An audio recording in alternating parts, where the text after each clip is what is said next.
Hey guys, welcome back to my channel for an all new episode recap of today's Daysofourlives, August 18, 2025. So we start off with Chanel and Johnny. So Johnny is replaying the video that EJ had in court, of her, and he's trying to prove that it's actually AI generated, right? So she comes in from the bakery and she said, "You're still at the video?" So he said, "Yes, I want to prove your innocence." So she said, he needs to quit it because at the end of the day, she's just focused on clearing his name. She doesn't care what really happens to her, and he's frustrated with that because he wants to prove her innocence. He knows that she did not do all of that or say all of that to his father, and that she did not shoot him, right? So she believes that as well, but she's not really concerned about saving her own behind, right? So Johnny said, "You know what? I fired my father, and I'm representing myself." So of course Chanel finds that really hard at this point to really believe, because it's like he's almost at the end of the trial. EJ is the best person because he's a victim, to give the closing statement and all of that. So he said he believes that, but he feels as if to find a new lawyer, it would be tedious, and to get them up to speed what's going on, it would be too much. And he guessed that his father would be the right person, but at the end of the day, like, he can't trust him. He feels as if he's behind it, so he's gonna do what he has to do, and he's gonna represent himself. So he just asked Chanel to trust him, right? So she said, "All right, as long as you know what you're doing, right?" You already know, as I see Stephanie and Alex on my TV, I get annoyed, right? So, anyways, they're celebrating her book finally being printed, ready for launch and all that. And he's just, hyping it up and saying that it's going to be in every beach bag in America and all that. So she's happy about it. She's glad that she overcame her hesitations about it, and she's happy about it. They're going to celebrate. It wasn't really much to their scene. There was a part where Alex was telling her about, a mole that's, investigating his company that he's working at. And the person is operating under alias Daniel Lucas, right? So it rang a bell in Stephanie's head, but she didn't manage to tell, she didn't manage to tell Alex, who that person could possibly be. We're going to get into that at some point in the episode recap, right? So Alex leaves because he has some stuff to do at work, right? So Xander and Gabby are catching up, and Gabby wanted to talk to him not about business but about personal, right? So she wanted to talk about the kiss, and Xander said, that was just one time only, and I thought that we agreed that that would never happen again. That was because of the wine, and we weren't really ourselves that night. So she said, no, she get that, and she doesn't think that it should go any further than that. She just want to know that, okay, it will just be strictly professional from going on. So he said, yes, it would be strictly professional, but I also enjoy having you as a friend, and I need your advice on something. So she said, "What's up?" So he said that given the custody arrangement, Sarah wants them to use a nanny. He's hesitant about having a nanny watch over Victoria, but he did vet her at first. He did vet her, and he installed the camera so he can oversee what's going on. But Gabby said it seems as if you got it under control. It's just probably you are the issue. So he said, "How?" So she said, "You tend to be a control freak and all of that, and maybe you're micromanaging." So he agrees on that front. And he said, other than Victoria, the company is his baby, and he cares a lot about how it runs. And Gabby wanted to run some ideas by him as well, right? So he said, is it going to be good for the company or just for your company, right? So she said, "No, I'm looking out for both," right? At some point Alex comes in and interrupts them, and Xander said, "All right, let's pick up at another time," right? Steve and Kayla are having a meal at the pub, and they're both distracted with their own work affairs. And Steve called out Kayla on that because Kayla is there, going over the budget, complaining about, again, all the budget cuts that EJ is trying to make. And he's realizing that Kayla is focused really heavily on that and not paying attention to their lunch date or whatever. So she said, you are definitely into your case. So anyways, they talk about their daughter, and everything going well for her professionally, because Steve mentioned that, at least, EJ did the right thing to choose her to work for him. So Kayla is hesitant because, again, she doesn't know if it's either a good or a bad decision as yet. But again, they know that she will, she has her head on her body and she's gonna do what she has to do, right? So they talk about Alex a little bit, and he fills her in on what he found out about Alex, his police record, and that it was a funny story behind it. So she's glad and relieved that it wasn't nothing serious to it, right? So he needed her advice on his case. He asked her if Stephanie told her in confidence anything that is affecting Titan the Mirror anytime. So Kayla said nothing much. She was hiding a secret that Philip did, but there was nothing more to it, right? So Marlena and Belle are at the townhouse, and Belle is just, beating herself up because she feels as if she let her father down and his namesake down, and she blames EJ for causing her to prosecute Johnny and all of that. And Marlena said, look, you're just doing your job, don't beat yourself up.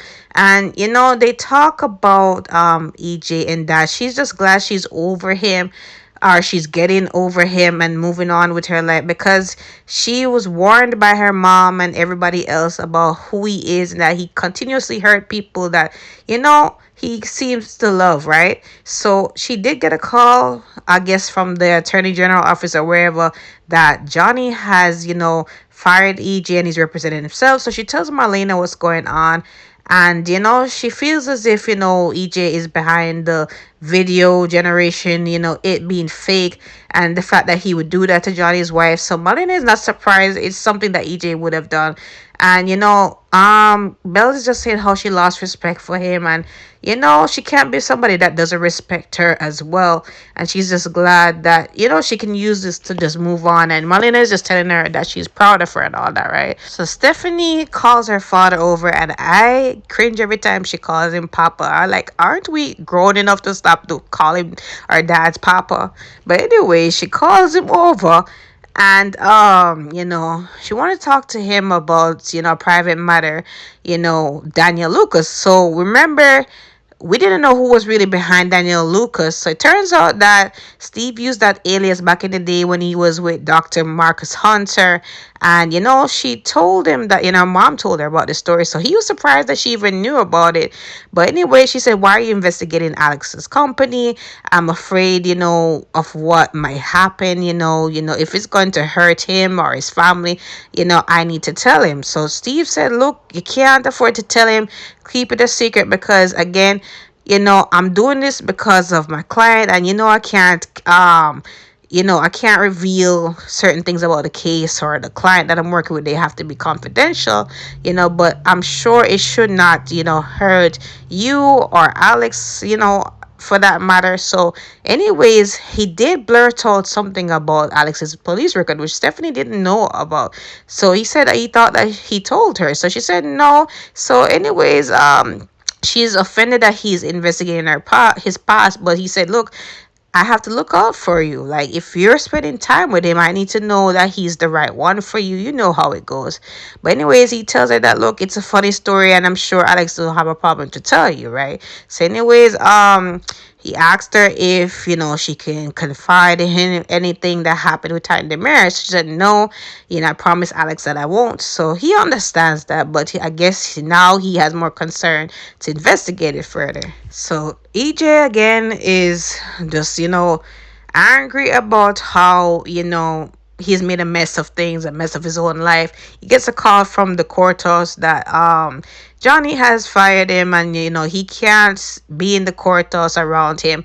It is what it is. He can't represent him no further because Johnny made it clear, right? So he's angry about it, and then Tony comes in, and Tony is like, you're in a good mood. So he said, cut it with the sarcasm, I've just made a mess of things. So he tells Tony again what has happened, and that Johnny has relieved him of his being his lawyer and everything. And Tony heard so much that's going on in the newspaper that he played a video exposing Johnny's wife, and that the video might be a fake. So he confronted EJ right then and there, like, look, some things are not adding up. I remember that there was a camera in here and that there was a memory card missing. And then you and Rita were really hush hush. Did you actually do that? Did you actually like set up Chanel like that? So he never can lies to Tony, right? So he tells Tony straight up, like, look, that's what I did, but I did it for Johnny's sake. I wanted Johnny to be free. So he said, like, at the sake of losing your son's relationship, like, you guys just went back together, and now this is what's happening, like, you're gonna lose your son for all of this. So he said, like, that's not what my intention is, and I already lost Belle and everything. So again, I like EJ, but I can't sorry for him on that, because he made this mess, he caused this thing on himself, right?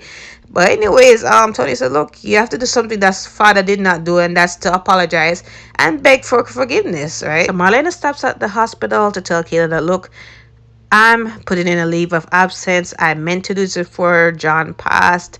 Now that everything has been happening with that, and Belle and EJ's mess, and then Johnny's trial, and then Susan had this premonition that Stephanie's alive. So it's just been one thing after the other. So, Kayla understands, and Kayla said, did you have any more dreams since that first one? She said, yes, I did. And she said, you've been still talking to the therapist about what's happening. So she said, yeah, she still is doing that. And, she just needs some time to heal herself before healing others. And that's a very important message, because sometimes we do so much for others and, self-care and everything, care for others, and we never care for ourselves. We never water ourselves before we water others, and that's a very important thing to do, even coming from a psychiatrist.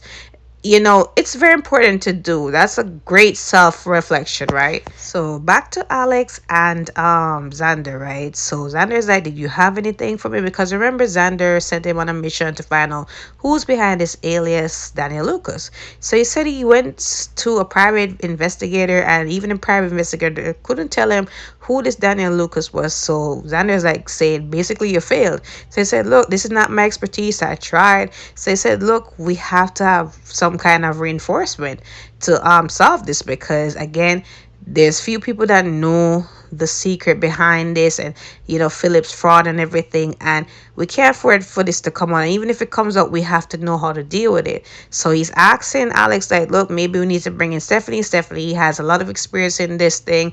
And Alex says he doesn't know, because she's now working for EJ, and now I don't think she want to work for another questionable client. So he said, like, look, at this point, you can't afford to fail me, right? So Gabby comes over to the Demir Mansion, talks to Tony, and he's like, do you have anything for me? So she said, I'm working on it. I'm getting closer to it. So he's like, you always telling me closer. Like, what do you mean? So she said, let's just say I definitely have my ways of getting the secret out. I definitely will get it out.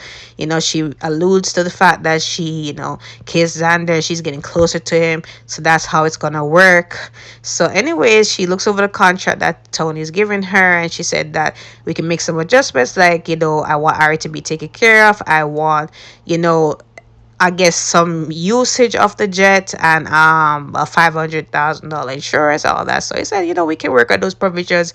I just need you to get me the information that I need to bring tight to these, right? So EJ is there in the courthouse, looking again at the mess he made in his life, thinking about it more. And Belle comes in, and Belle is like, I heard about what happened with you and Johnny, and that Johnny has recused you from his case for representing him, and also that he's representing himself. So he said, yeah, I heard about that. So she said, I think that's a great decision, and that he's gonna win the case. So he's like, yeah, he's innocent. So she can tell that he's definitely upset about how things are going. And she said, look, like, I don't know why every time you're around people that you seem to love and care about, and you always seem to hurt them every time. Like, now you understand, that now the feeling of loneliness that you brought it upon yourself, right? So he says, including losing you. So she said, yeah, and it's just the universe telling me that I need to stay far from you, and I will not make this mistake again. So Johnny and Chanel comes in, and Johnny said, I need a moment with my father alone. So they come out, and then he said, you shouldn't be here. So he said, I have a legal right to be here. I'm the victim. So he said, you may have a legal right, but again, I don't want to have nothing to do with you. I know that you're behind the video and I'm representing myself. I'm gonna make sure that I, do myself justice in this case, because at the end of the day, like, I can't trust you, right? So it's like, look, I was doing it to help your case and all that. So it's like, I don't want to hear that BS, right? You did it because you just can't afford to lose, right? Even if it's, destroying my marriage, and to choose, make me choose between you and Chanel. And I'm telling you, look, I choose Chanel. Chanel is not going nowhere, right? So he leaves on that note. And I agree with Johnny. Go with your wife, right? So, anyways, that is it, guys. Comment below your thoughts on today's episode. Don't forget to like, follow, subscribe to my channel. I will see you guys tomorrow.